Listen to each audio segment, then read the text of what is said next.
الحمد لله نحمده ونستعينه ونستغفره ونؤمن به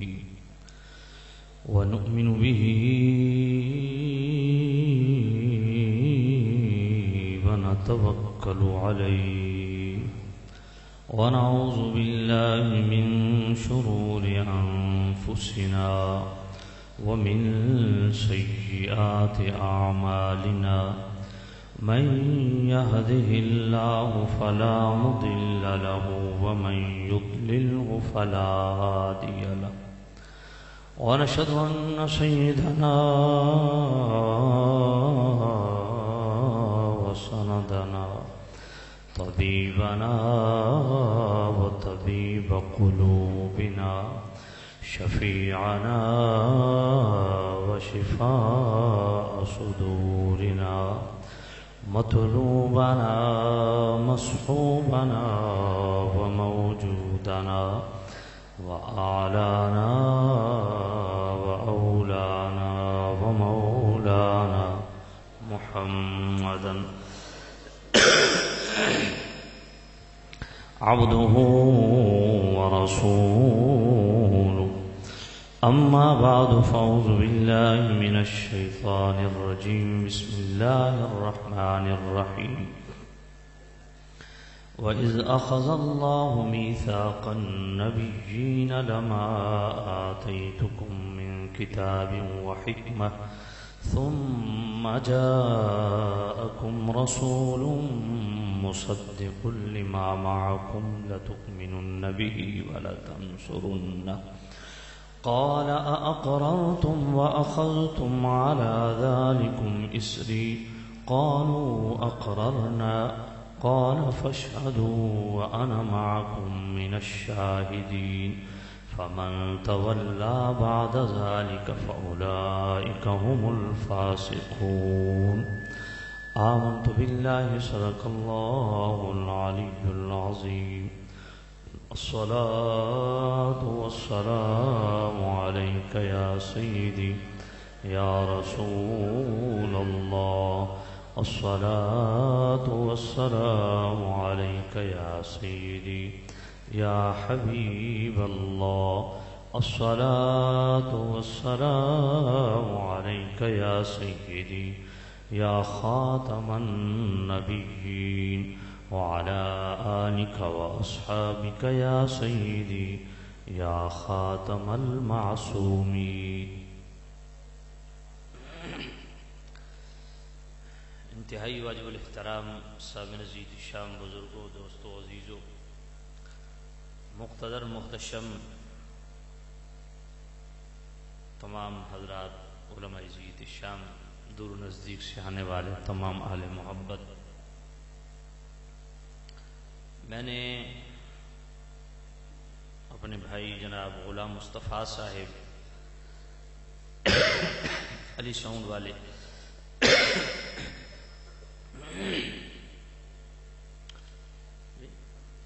المصطفیٰ ساؤنڈ والے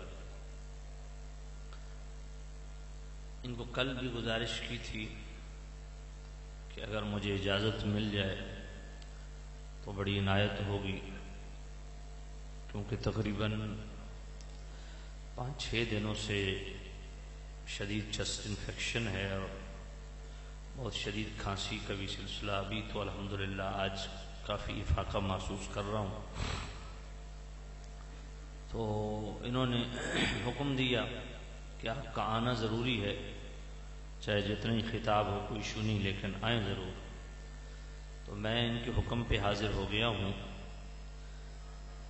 اور چند گزارشات آپ کی خدمت میں عرض کروں گا.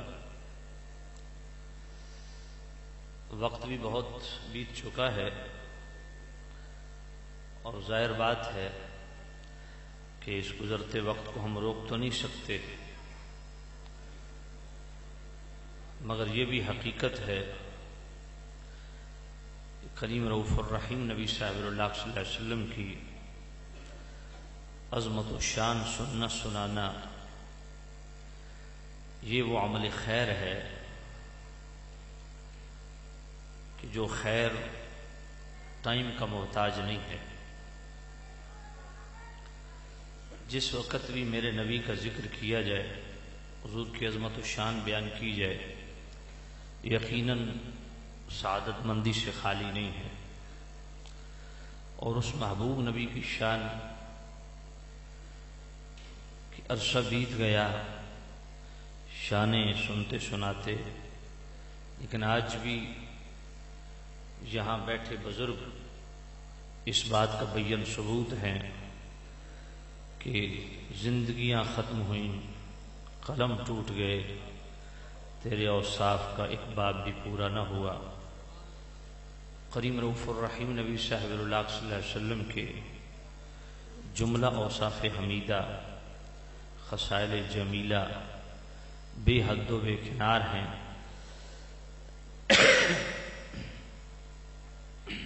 اور یہ کسی شخصیت کے محتاج بھی نہیں، کسی ٹائم کے محتاج بھی نہیں، کسی صحت مند کے محتاج بھی نہیں۔ اور میں حاضر اسی نیت سے ہو گیا کہ یقیناً جس عظیم ہستی کا ذکر خیر ہے، ان کا ذکر خیر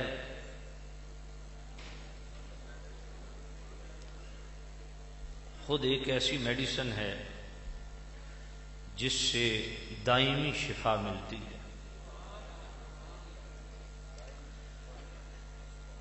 میرے کریم رؤوف الرحیم نبی صاحب اللہ صلی اللہ علیہ وسلم نے فرمایا، والذی نفسی بیدہ ان فی غبارہا شفاء من کل داء۔ میرے کریم نبی نے فرمایا، مجھے اس رب ذوالجلال کی قسم ہے جس کے قبض قدرت میں میری جان ہے، میرے مدینے کی مٹی میں ہر بیماری کا علاج موجود ہے۔ اب جس محبوب نبی کی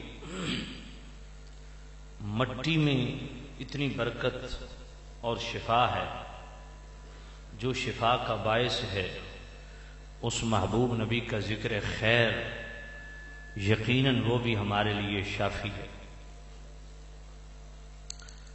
اور پھر بیمار بندے کو تو زیادہ ذکر رسول کرنا چاہیے، کیونکہ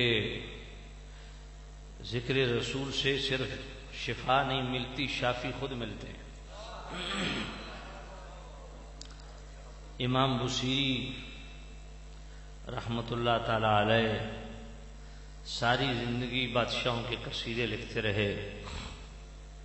جب فالج کا اٹیک ہوا تو قصیدہ بردہ شریف لکھنا شروع کیا، اور کریم رؤوف الرحیم نبی کی توصیف و ثنا میں 150 سے زائد اشعار جب لکھے تو نیند کا غلبہ طاری ہوا،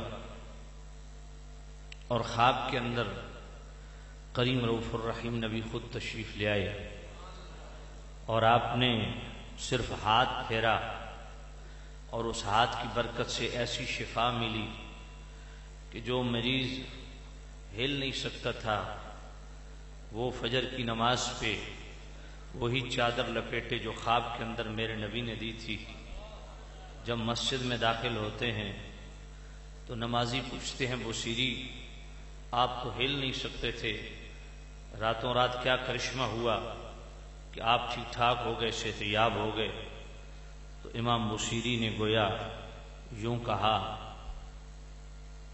پکارا جب مصیبت میں چلے آئے میرے آقا، پکارا جب مصیبت میں چلے آئے میرے آقا، وہ آتے ہیں وہ آئیں گے، بلانا ہم نہ چھوڑیں گے۔ اور پھر دیوبند کا اتنا بڑا عالم اشرف علی تھانوی، اشرف علی تھانوی نے ایک کتاب لکھی ہے نشر الطیب کے ٹائٹل سے، وہ آدھی میلاد پر ہے اور آدھی معراج پہ ہے۔ اس کا نام کیا ہے؟ نشر الطیب۔ تو اشرف علی تھانوی اس کتاب کے مقدمے میں خود لکھتا ہے کہ یہ ذکر رسول پہ مشتمل کتاب جس میں میلاد اور معراج کا ذکر ہے، یہ میں نے کیوں لکھی؟ کہا میرے علاقہ بھون کے اندر، اس علاقے کا نام بھون تھا، کہا اس پورے علاقے میں طاعون پھیل گیا، اور میں نے امام بصیری کے اس قصیدے کو سامنے رکھتے ہوئے، سارے حالات کو سامنے رکھتے ہوئے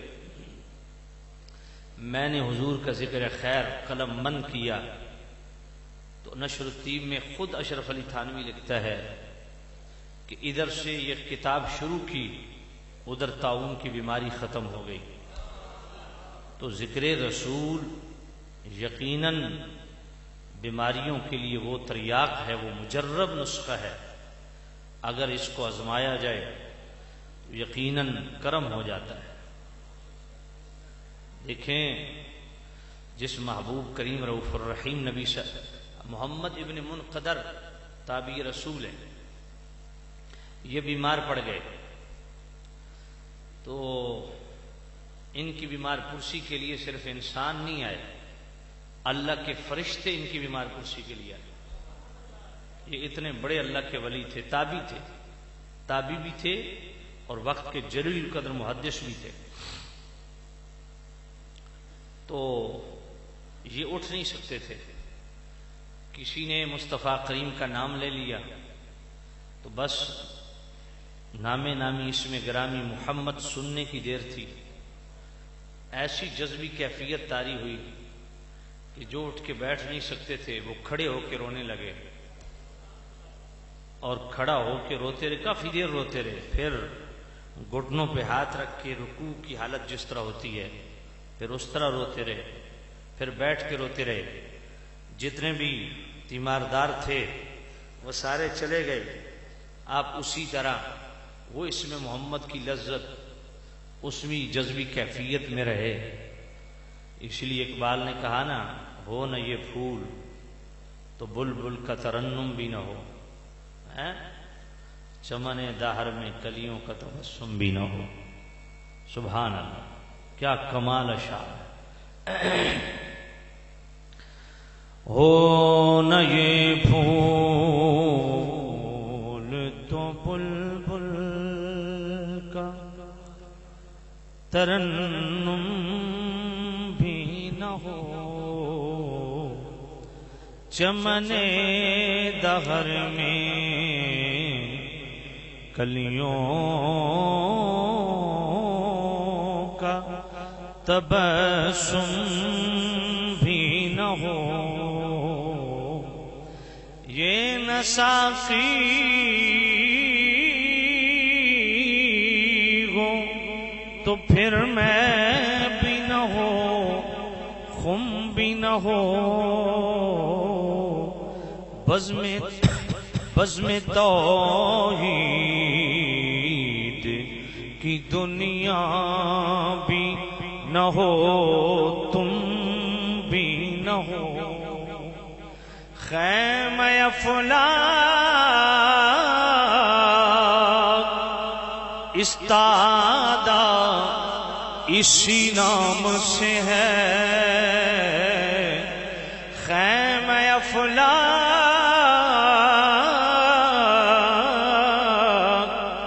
استادہ اسی نام سے ہے،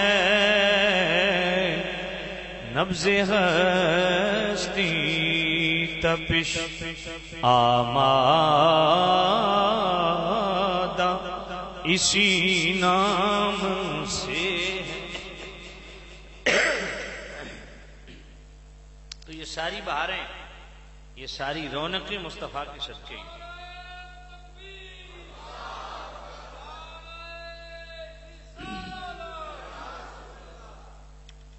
اللہ، توجہ ہے آپ؟ سبحان اللہ۔ تو مصطفیٰ کریم کا ذکر خیر یقیناً بہت بڑی سعادت ہے، بہت بڑی سعادت۔ میں عرض کر رہا تھا کہ محمد ابن منقدر صرف اسم محمد سنا تو ایسی پیر سید جماعت علی شاہ صاحب رحمۃ اللہ علیہ، وہ بھی بیمار تھے، سیدھے بیٹھ نہیں سکتے تھے۔ اتفاق سے ایک نعت خوان آیا تو آپ نے اسے کہا کہ مجھے مصطفیٰ کریم کی نعت سنو۔ ادھر سے نعت ختم ہوئی، ادھر سے بیماری ختم ہوئی۔ تو یہ اللہ والوں کی ان اداؤں سے پتہ چلتا ہے کہ ذکر مصطفیٰ یقیناً ہر بیماری کا علاج ہے۔ سبحان اللہ۔ ویسے تھوک جو ہے نا، تھوک، اس میں کئی بیماریاں ہیں، مگر مصطفیٰ کریم کا جو تھوک مبارک ہے نا، لعاب پاک، اس میں بھی اللہ نے شفا رکھی۔ حضرت جابر رضی اللہ تعالیٰ عنہ حضور کی دعوت کی، 1500 صحابہ تھے، مختصر سا سالن تھا اور مختصر آٹا، حضور نے دونوں میں اپنا لعاب ڈالا، فرمایا آپ کپڑا اوپر سے نہیں ہٹانا، تقسیم کرتے جاؤ۔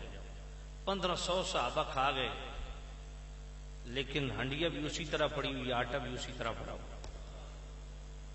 محبت سے کہو سبحان اللہ۔ بخاری شریف کے اندر حدیث موجود ہے، میرے کریم رؤوف الرحیم نبی نے حضرت عبداللہ ابن عتیق کو خود بھیجا کہ جا کے ابو رافع یہودی کو قتل کر کے آ۔ اس نے 2 بازاری عورتیں رکھی ہوئی ہیں جو مجھ پہ ہجو کرتی ہیں، میری مذمت میں اشعار پڑھتی ہیں، تو وہ گئے، انہوں نے قتل کیا گستاخ رسول کو۔ واپس پلٹتے آپ کا پاؤں پھسلا سیڑھیوں سے، گرے اور پنڈلی ٹوٹ گئی۔ اسی حالت میں دربار رسالت میں میرے کریم رؤوف الرحیم نبی نے خالی ہاتھ پھیرا، پتہ ہی نہیں چلتا پنڈلی ٹوٹی کون سی۔ حضرت قتادہ بن نعمان رضی مسند ابو یعلا کی حدیث ہے، نئی نئی شادی کی، تیر لگا آنکھ کا ڈھیلا بائے، وہی ڈھیلا اپنی ہتھیلی پہ رکھ کے دربار رسالت میں حاضر ہو گئے۔ عرض کہ یا نبی اللہ، نئی نئی شادی کی ہے، آنکھ نکل گئی ہے، تو مہربانی فرمائیں۔ حضور نے فرمایا صبر کر، جنت ملے گی۔ عرض کیا یا نبی اللہ، جنت اپنی عطا پہ عطا فرما دیں، آنکھ میری طلب پہ عطا فرما دیں۔ سبحان اللہ۔ حضور نے وہ ڈھیلا اندر رکھا نا، یوں خالی ہاتھ پھیرا۔ قتادہ بن نعمان فرماتے ہیں فغمز عینہ براحۃ فکان لا یدری ای عینیہ اصیبت، فرمایا اللہ کی قسم پتہ ہی نہیں چلتا تھا کہ آنکھ نکلی کون سی۔ یہ ہے مصطفیٰ کریم صاحب الولاق صلی اللہ علیہ وسلم کی عظمت و شان۔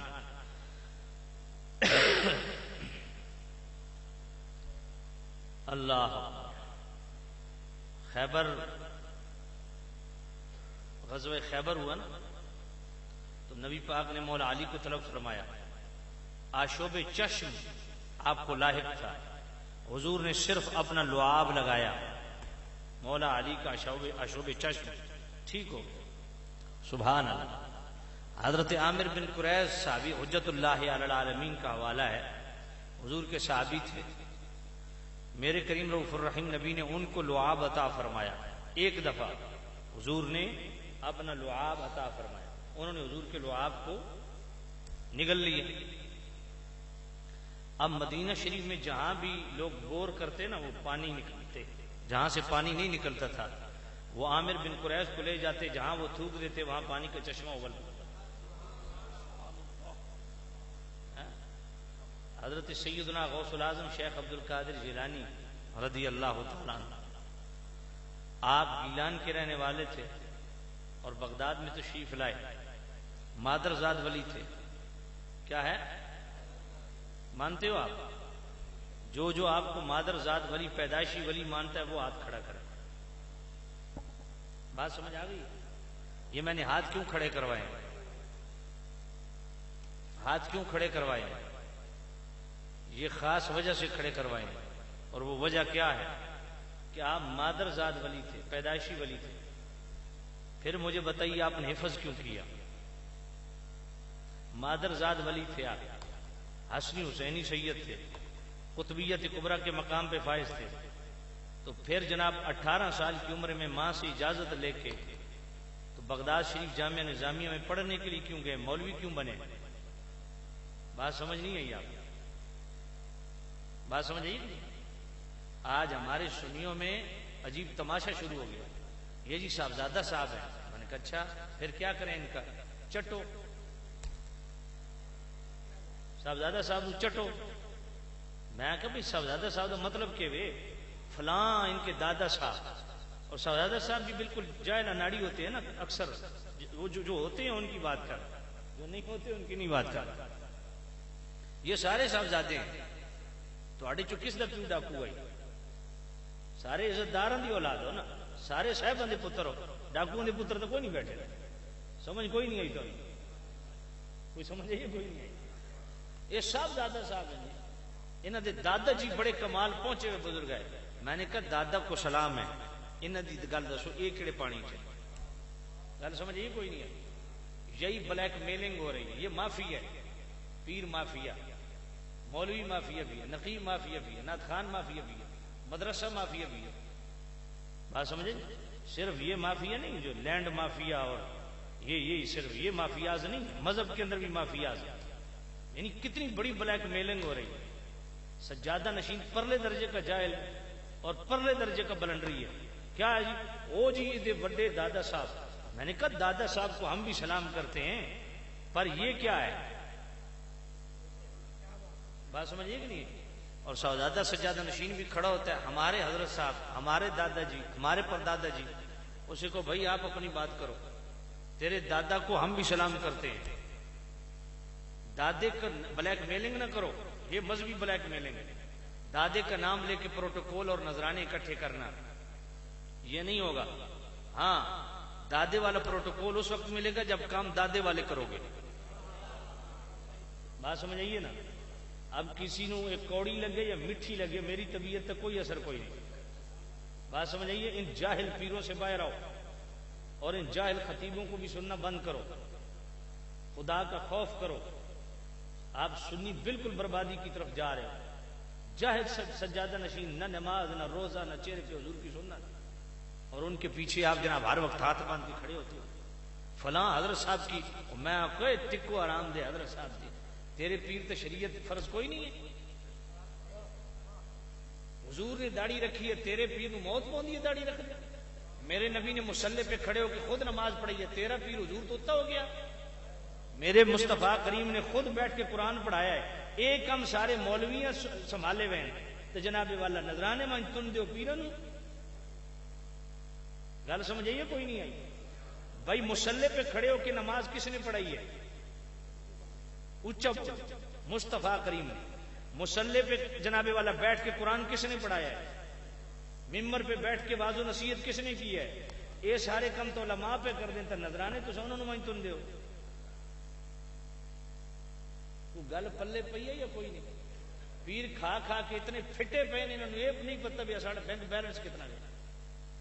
جیڑی جناب مارکیٹ نویں گڈی آندی سب سے پہلے پیر دے ڈیرے تے آندی، پیراں دی فیکٹریاں لگی ہوئی ہیں، یہ تساں اپنا پیٹ کٹ کے پیراں دے پیٹے پہندے ہو، اپنے مولوی دی حالت ویکھو، تنخواہ بھی پوری کوئی نہیں، جو 5 وقتوں میں نماز بھی پڑھائے، تمہارے بچے بھی پڑھائے، اتھ گن گن کے تو اس پاس بے حساب۔ یہ قیامت کے دن کوئی نہیں پوچھو گی۔ اپنے پیر تو بہت ناز کر دیو نا، ایک مہینہ پیر نو اپنی مسجد لے آ کے نا مصلی تے کھلو کے نماز پڑھاؤ، پھر میں ویکھ سمجھ تہاڈا پیر کتنے پانی چ۔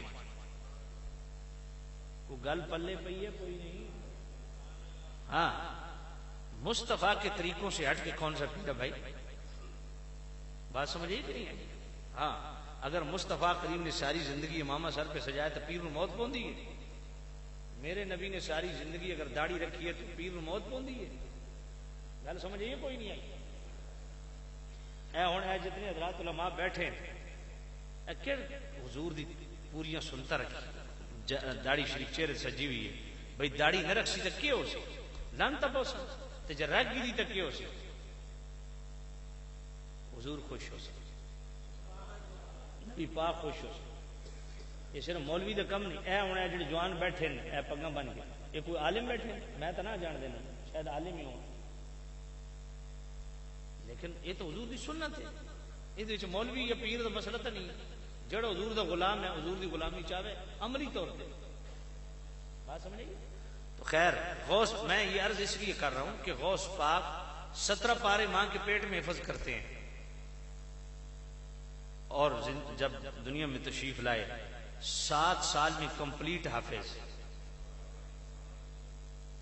پھر 18 سال کی عمر میں والدہ کو چھوڑ کے آپ بغداد میں گئے، اس دور کے مربجہ علوم 9 سال پڑھے، پھر 2 سال الگ علم تصوف پڑھا، پھر 25 سال الگ ریاستیں کیں، پھر آ کے 33 سال جامعہ نظامیہ کی مسند تدریس میں بیٹھ کے فجر کی نماز سے زور تک اس دور کے مروجہ علوم بھی پڑھائے، اور زور سے عصر تک بچوں کو قرآن بھی پڑھایا،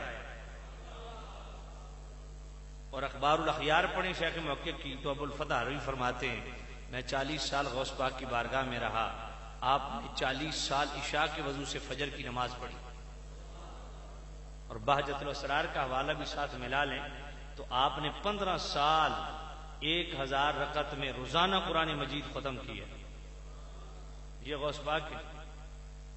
جو مادر زاد ولی ہیں آتے ہی پہلے دن روزہ رکھا ہے یا نہیں ہے؟ ان کو مدرسے میں جانے کی ضرورت کیوں پیش آئی؟ کیوں دین پڑھا؟ کیوں مولوی بنے؟ بات سمجھیے کہ نہیں ہے؟ تو خیر اب جو بات کرنا چاہ رہا تھا وہ کیا ہے؟ نبی پاک خواب میں تشریف لائے، فرمایا عبد القادر ٹھیک ہے تو بچوں کو پڑھاتا ہے، لوگوں کو واعظ و نصیحت بھی کیا کر، خطاب بھی کیا کر، دین کی تبلیغ کیا کر۔ عرض کہ یا نبی اللہ میں گیلان کا رہنے والا ہوں اور یہ بغداد کے لوگ، تو میں دیہاتی ان کو کیا تبلیغ کروں گا؟ مجھ میں وہ فصاحت و بلاغت نہیں ہے۔ میرے کریم نبی نے فرمایا زبان کھول۔ حضرت غوث العظم شیخ عبد القادر جیلانی نے منہ کھولا، حضور نے 7 مرتبہ اپنا لعاب عطا فرمایا۔ پھر مولا علی تشریف لائے، آپ نے 6 مرتبہ لعاب عطا فرمایا۔ یہاں پہ علامہ آلوسی بغدادی صاحب تفسیر المعانی 22ویں جلد کے صفحہ 51 پہ ایک بات لکھتے ہیں کہ جب 7 مرتبہ حضور نے لعاب دے دیا، عطا فرما دیا، تو پھر مولا علی کے لعاب کی ضرورت کیوں پیش آئی؟ تو حضرت علامہ آلوسی بغدادی فرماتے ہیں کہ قرآن کے فیضان میں کوئی کمی ہے؟ کہا نہیں۔ کہا پھر تفسیر کی حاجت کیوں پڑتی ہے؟ فرمایا قرآن کے فیضان میں کمی نہیں، لیکن تفاسیر اس قرآن مجید کے فہم کو آسان بنانے کے لیے، قرآن مجید کے معانی و مطالب، اس کے مفاہیم و مضامین، اس میں آسانی پیدا کرنے کے لیے۔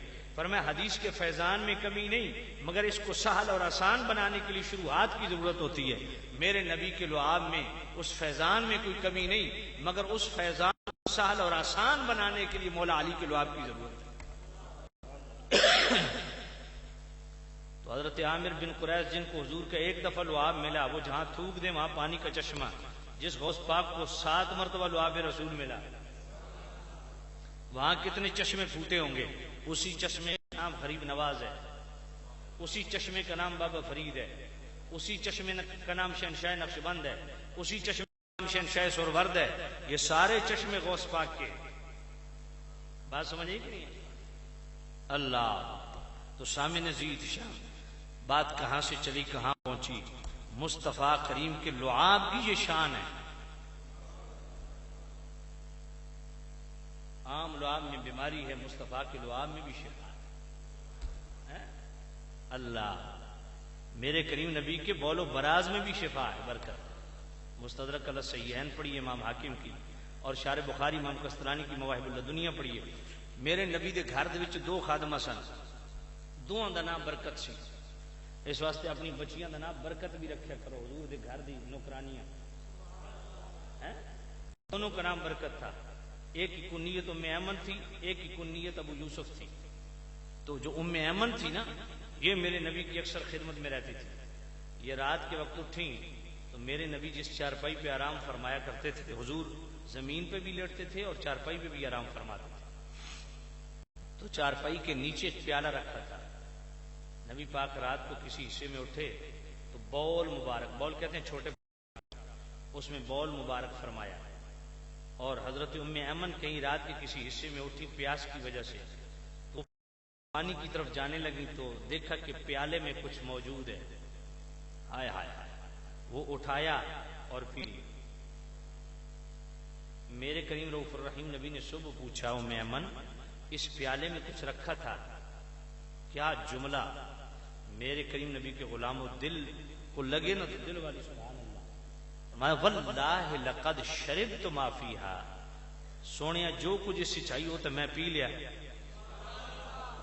حضور نے ڈانٹا نہیں ہے، زجر و توبیخ نہیں فرمائی، منہ دھونے کا حکم نہیں دیا، اور آئندہ ایسا نہ کرنے کا بھی حکم نہیں دیا. فضحک النبی صلی اللہ علیہ وسلم حتی بدت نواجذہ. یہ بات سن کے میرے نبی اتنے مسکرائے کہ حضور کے داڑھ مبارک بھی نظر آ گئے. ثم قال لا یجفو بطنک بعدہ ابدا وفی لفظ لا تلج النار بطنک. حضور نے فرمایا جا، آج کے بعد تجھے پیٹ میں تکلیف بھی نہیں ہوگی اور تیرا پیٹ جہنم کی آگ سے آزاد. علامہ قاضی ایاز مالکی سیرت نگاروں کے امام کتاب الشفا میں یہی حدیث لکھ کے فرماتے ہیں، وحدیث هذه المرأة التي شربت بوله صحیح. فرمایا یہ حدیث بھی صحیح ہے. جن کے بول و براز اتنی برکت والے، سبحان، ان کی ذات کتنی عظمت والی، ان کی ذات کی کیا شان ہے. اللہ سامنے زید شان میرے کریم رؤوف الرحیم نبی کی عظمت و شان کو ایک حدیث سے ہی سمجھ لو. ہمارے ہاں ایک عادت سی پڑ گئی ہے لوگوں کو، ہر معاملے میں بحث، ہر معاملے میں بحث. ادھر بیٹھے ہیں حضور کے علم غیب ڈسکس ہو رہا ہے، ادھر بیٹھے ہیں حضور کے اختیارات ڈسکس ہو رہے ہیں، ادھر ہوٹل میں چلے جاؤ تو حضور کے نور انوار کو جناب والا اس میں بحث ہو رہی ہے. تو آپ سنیوں کی خدمت میں یہ گزارش ہے کہ آپ ادب والے لوگ ہیں، آپ محبت والے لوگ ہیں، آپ بحث نہ کیا کریں، کیونکہ جو آپ کا مد مقابل ہے وہ ویسے ہی جو ہے منہ پھٹ ہے، دلیر ہے، بے حیائی کی حد تک دلیر ہے. اسے کوئی شرم حیا نہیں کہ میں کس ذات کو ڈسکس کر رہا ہوں. آپ ادب والے لوگ ہیں. ممکن ہے وہ کوئی ایسی ہلکی بات کہ جو آپ سے برداشت نہ ہو، آپ افراط و تفریط کا خود شکار ہو جائے، کیونکہ آپ عالم تو نہیں ہیں، اس لیے آپ بحث نہ کیے کرو. بالکل یہ بات اپنے پلے باندھ لیں. یہ انٹرٹینمنٹ کے لیے محفل نہیں، سیکھنے سکھانے کا ایک پروسیس. آج کے بعد جو اس محفل میں بیٹھے، ہوٹل ہو، گھر ہو، بیٹھک ہو، کوئی جگہ بھی ہو، دکان ہو، ذات مصطفیٰ کو ڈسکس نہ کیا کرو. بالکل یہ پکی بات.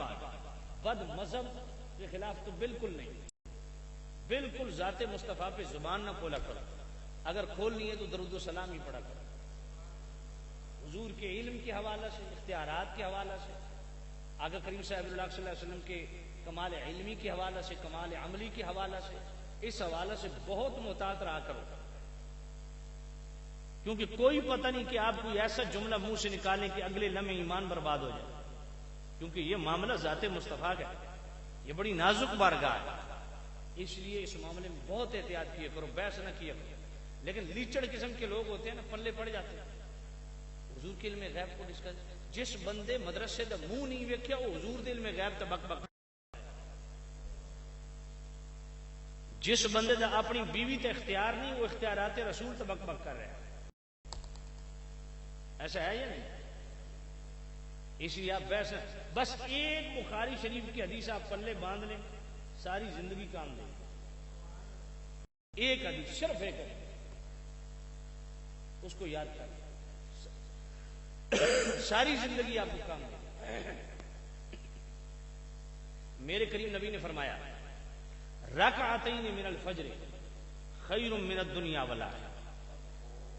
میرے نبی نے فرمایا میری فجر کی جو 2 سنتیں ہیں نا، خدا کی پوری کائنات پہ باری.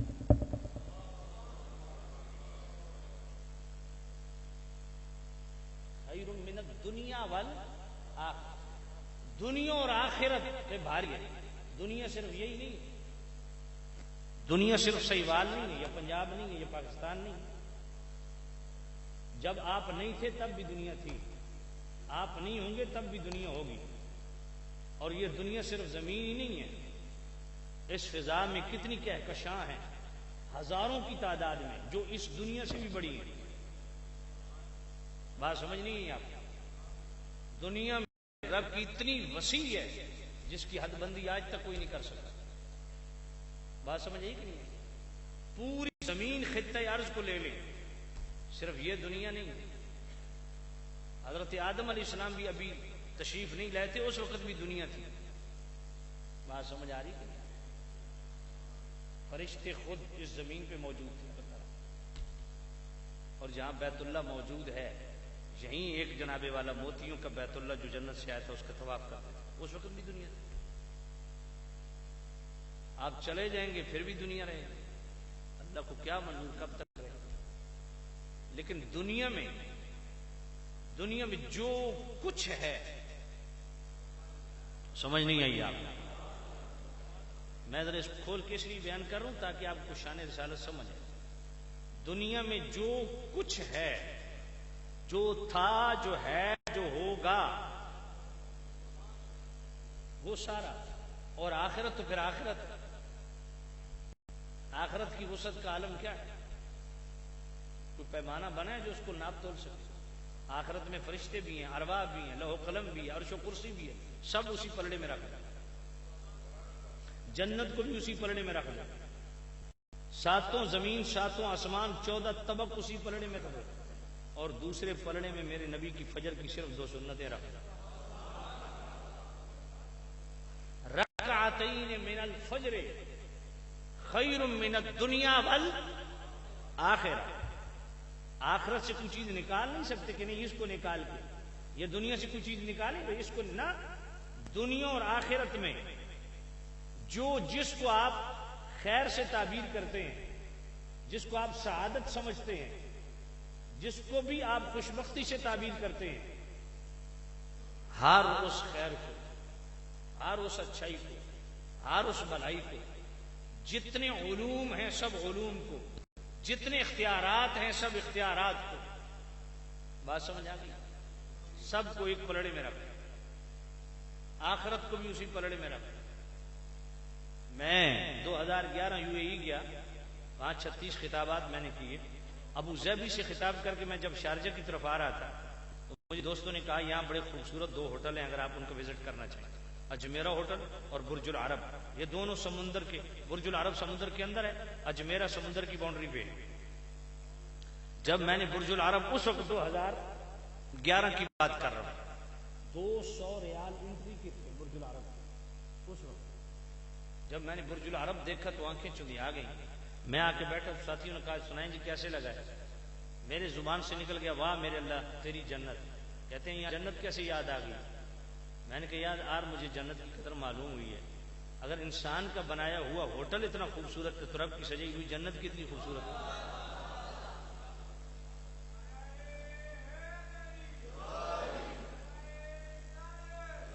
کیا بات، الٹی گنگا چل دی ہے تھوڑی. اب جس قوم کو ابھی نعروں کی ترتیب کا ہی نہیں پتا کہ پہلا کیا لگانا ہے، دوسرا کیا لگانا ہے، تیسرا اور چوتھا کیا لگانا ہے.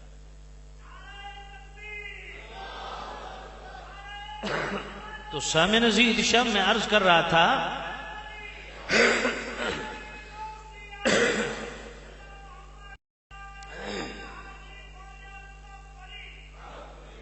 آپ پھر ایک نعرہ چھوڑ گئے بیچ میں. اچھا پتہ ہے جان کے چھوڑیا، ٹھیک ہے تو جو ہے کوئی نہیں ہے.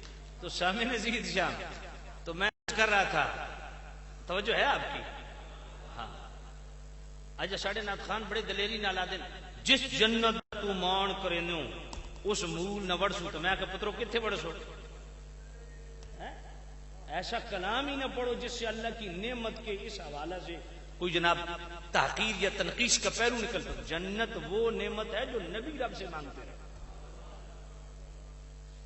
آپ کا چھلا مچھا منہ منا کے تازی شیو کرا کے ایک بے حیا جناب سٹیج تک کھلو کے اس طرح نہیں گلاں کرے تے قوم نے کیا کرنا؟ بات سمجھیے کہ نہیں؟ خاصاں دی گل آما اگے نہیں مناسب کرنی، کوئی سمجھ کوئی نہیں آئی تمہیں. ہوں خاصاں دی گل ہے یا نہیں ہے، میں ایک الگ محلے نظر چیز ہے کہ کلام بزرگوں سے ہے یا نہیں. اس طرح کی بات سے اجتناب برتنا چاہیے.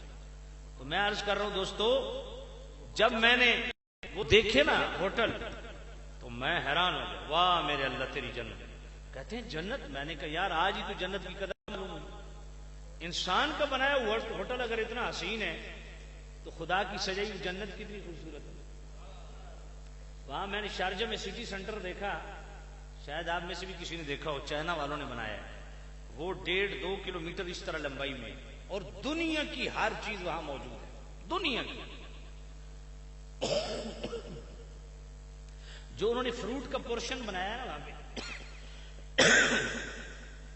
فروٹ کا، وہاں پہ اس طرح لمبائی میں، یعنی جہاں یہ مسجد کے سامنے ہم نے گاڑی کھڑی کی ہے نا، یہاں سے لے کے جہاں سے ہم نے ٹرن لیا نا اس گاؤں کا، وہاں تک یوں سمجھے اتنی لمبائی میں فروٹ اس طرح روزانہ کی بنیاد پہ پوری دنیا سے فریش فروٹ امپورٹ کرتے ہیں. اور وہاں پہ جناب والا اس سٹی سینٹر میں لائن میں فروٹ پڑے ہوئے ہیں، آپ ان کے نام نہیں گن سکتے. ان کے وہ سنگیا تھوڑی تشریف رکھ، ان کے آپ نام، کیمرہ میری طرف رکھیں، دائیں بائیں نہ کریں، کیمرہ ایک ہی جگہ. وہاں وہ فریش فروٹ جو پڑے ہیں آپ نام نہیں گن سکتے، کھانا تو دور کی بات ہے. اپنے ایمان سے بتاؤ، آج انسان روزانہ کی بنیاد پہ پوری دنیا سے فروٹ اکٹھے کرے، جو آپ روزانہ دیکھیں فریش فروٹ، ان کے نام نہ گن سکیں، تو رب نے جو جنت کے اندر دسترخوان لگایا ہوگا، اس جنت کو بھی اسی پر میں رکھو، کیونکہ اس کا تعلق بھی آخرت کے ساتھ. پھر بھی میرے نبی کی فجر کی 2 سنتیں بھاری ہیں. بات سمجھیے نہیں؟ کتنا بد نصیب انسان ہے وہ جو فجر اٹھ نہ سکے اور نماز نہ پڑھ سکے. کائنات کی ساری خیر ایک طرف، یہ فجر کی 2 سنتیں ایک طرف.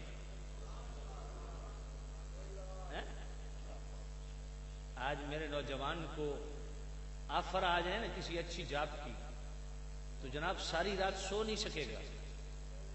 ایسا ہے یا نہیں ہے؟ ایسا ہے یا نہیں ہے؟ تو یار اتنا خیال کرو کہ روزانہ ہمارے دامن میں کتنا خیر آتا ہے اگر صرف فجر کی نماز پڑھ. کبھی غور کیا آپ نے؟ کبھی غور کیا؟ رکعتین من الفجر خیر من الدنیا. مصطفیٰ کریم کی نماز تہجد کی شان کیا ہے وہ میں بیان نہیں کی. حضور کی نماز چاشت کی شان کیا ہے، حضور کے اوابین ان کی شان کیا ہے، میرے نبی کے فرائض کی شان کیا ہے، دیگر میرے کریم رؤوف الرحیم نبی کے کمالات، محمد محاسن، خصائص، فضائل بے شمار بے حد و بے حساب، وہ اپنی جگہ. صرف میرے نبی کی فجر کی 2 سنتیں خدا کی پوری کائنات پہ بھاری ہیں. کبھی یہ سودا کر کے بھی دیکھو، نیت کر لو کہ انشاءاللہ آج کے بعد نماز نہیں چھوٹے گی. سارے کو انشاءاللہ. بات سمجھیں؟ یعنی میرے نبی کی صرف فجر کی 2 سنتوں کی یہ شان ہے. تو جس شخص کی ساری زندگی سنتوں کی ادائیگی پہ لگ جائے اس نے کتنا خیر اکٹھا کیا ہوگا. یہ آپ جو بابا فرید رحمت اللہ علیہ، داتا صاحب رحمت اللہ علیہ، بہو سلطان رحمت اللہ علیہ، تو اڑا کیا خیال ہے بھئی یہ والا کڑے پا کے سنگل اڑ کے پیر بن گئے. انہوں نے محنتیں کی ہیں، ان کی زندگی کا ایک لمحہ حضور کی سنت میں گزرا ہے، سنت کی ادائیگی بھی گزرا ہے، دین کے حیا پہ گزرا ہے، دین کا حیا کرتے گزرا ہے. جتنی بابوں نے محنت کی تھی آگے سجادہ نشین اتنا بیڑا غرق کر رہے ہیں. ایک بابا محنت کی تھی 4تھی نسل بھی عیاشی پہ کی. میرا رونا یہ ہے کہ ہم خود اپنے